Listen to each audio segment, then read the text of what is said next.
Só isso.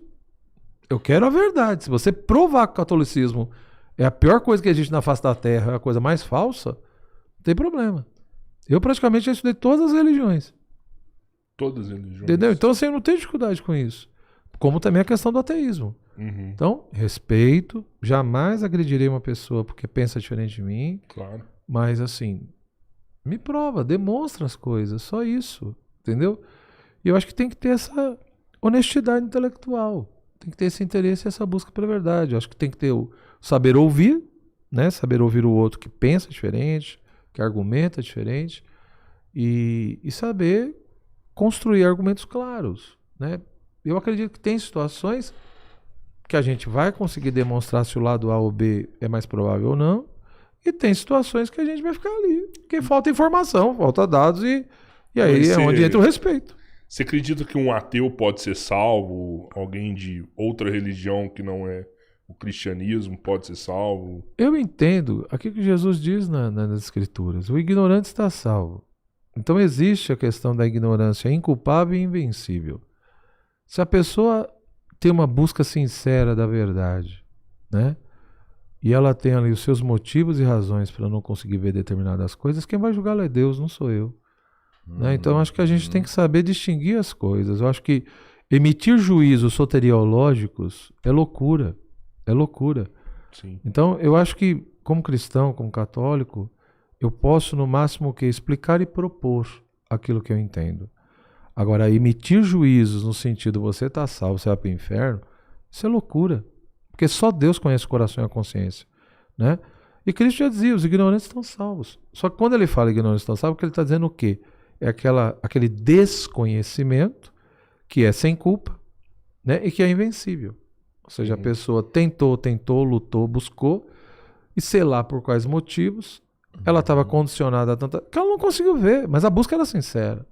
Então, se é inculpável e se é invencível, ou seja, ela realmente não conseguia superar aquilo, a igreja sempre admitiu essa possibilidade, né, de as pessoas serem salvas nesse contexto. Então, eu acredito que o importante é que a busca seja sincera, né, no sentido de buscar a Deus, de buscar a verdade, de buscar a sabedoria, né? E a partir disso, aquilo será cobrado de cada um conforme que cada um conseguiu realmente ver. Então, você pega... Por que o apóstolo Paulo na carta aos Romanos diz, olha, nem judeu, nem esse, nem aquele tem desculpa. Porque, por exemplo, olhando para o mundo, de acordo com a lei natural e o modo de ser das coisas, São Paulo dá a entender, né? Como não concluir que existe um Criador? Existe uma lei natural, existe uma estrutura natural. Então, aqueles, por exemplo, sei lá, que não tiveram oportunidade de conhecer o Evangelho de Cristo, vão ser cobrados de acordo com essa lei natural, de acordo com esse conhecimento natural. Entendeu? E aqueles que conheceram o Evangelho vão ser cobrados das coisas que não conheceram o Evangelho. Agora, tanto no caso como no outro, é muito delicado isso. Por quê? Eu posso falar de algumas coisas, sim, do ponto de vista objetivo, no sentido do que a Bíblia diz, o que a igreja diz, etc. Tá, mas como é que eu vou saber com certeza absoluta qual é o grau de consciência de uma pessoa? Lá na intimidade dela, entendeu? Ou seja, como é que eu vou saber se ela está sendo realmente honesta, se ela está usando a inteligência de maneira, ou se ela está manipulando? Ou seja, às vezes ela está entendendo o que eu estou dizendo, mas finge que não está entendendo, entendeu? Dá uma de João sem braço, né? Ou às vezes ela não está entendendo mesmo. Você fala, e a pessoa analisa, ela quer, mas ela não está conseguindo entender. Ela não está conseguindo. Você vê tal coisa, ela não vê o que você vê.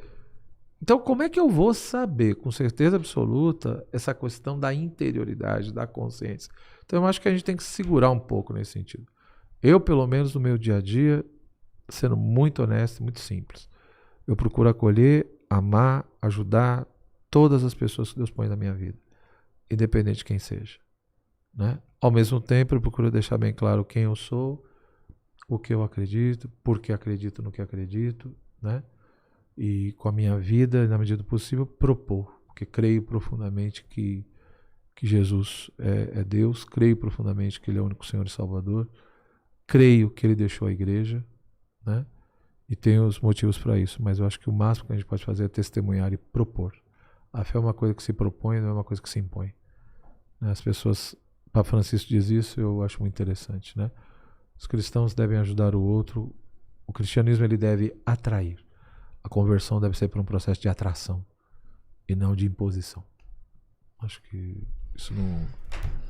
Eu vejo assim, muitas pessoas já vi nesse caminho e muitas que estão e outras que não conseguem, mas eu creio nisso e levo isso muito a sério. Quem vai julgar é Deus, eu não entro nisso. Mesmo quando alguém me procura, o máximo que eu faço é isso, olha, de acordo com a Bíblia, de acordo com a igreja ensina, isso daí está errado. Então eu me pronuncio sobre o pensamento, sobre a ideia, sobre a atitude. Aí eu falo sobre isso. Aí é lógico, tem gente que automaticamente... então você está dizendo que eu vou para o inferno? Não, eu não falei isso. Eu não disse isso. O que eu falei é que essa atitude, esse pensamento, esse estilo de vida, a Bíblia condena, a igreja diz que não é por aí. O que eu estou falando é isso. De acordo com isso, a partir disso eu estou me pronunciando assim. Então, se você concorda ou não, e o que vai acontecer com você lá na frente, velho, aí eu já não sei. Eu não... Porque de repente quem vai pro saco sou eu e você que... Eu posso no máximo dizer o seguinte, olha, com esse estilo de vida aqui, de acordo com isso aqui, você corre isso. Agora, o que vai acontecer mesmo, eu não sei. Eu não tenho como me pronunciar sobre isso, cara. Porque se no último instante lá, o cara tem uma graça de arrependimento profundo, entendeu? Eu não sei, entendeu? E entra aquilo de novo, o problema da ignorância invencível e inculpável. É o bendito dos condicionamentos interiores, entendeu? É muito difícil a gente avaliar isso. Então eu entendo nesse sentido. Acho que Cristo deixou, realmente, ele é o caminho, deixou a igreja. Eu creio nisso. E procuro ensinar isso, mas quem não faz parte, quem não vê, aí é Deus. O que eu vejo também é muita gente buscando de uma maneira sincera. Né? E muitas vezes, às vezes, na mente daquela pessoa, ela entende que a melhor maneira de servir a Deus e de encontrar Deus é lá ou é lá, entendeu? Então eu não acho que a verdade seja relativa, não é isso. O senhor acredita que Maria é a porta do céu? Sim, Nossa Senhora, não tenho dúvida, a questão da intercessão dela, eu acho que você pega toda a tradição cristã, entendeu?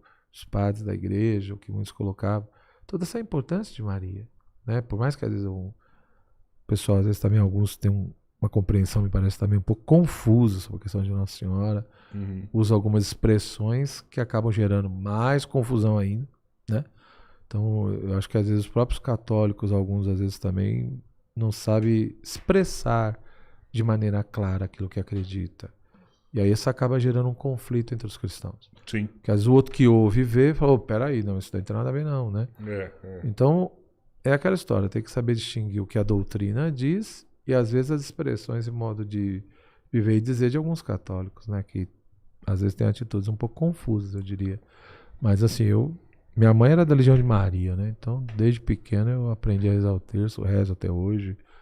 Para mim isso é muito simples, esse negócio de senhora. Eu também não consigo entender o ranço, às vezes, que alguns têm com isso, né? Porque para mim é tão simples. Pega as bodas de Caná, para mim é um grande exemplo ali, né? Ou seja, Maria, ela não quer ninguém para ela, né? Tanto que ela diz, façam tudo o que ele vos disser. Você vai até ela e aí, faz o que ele disser.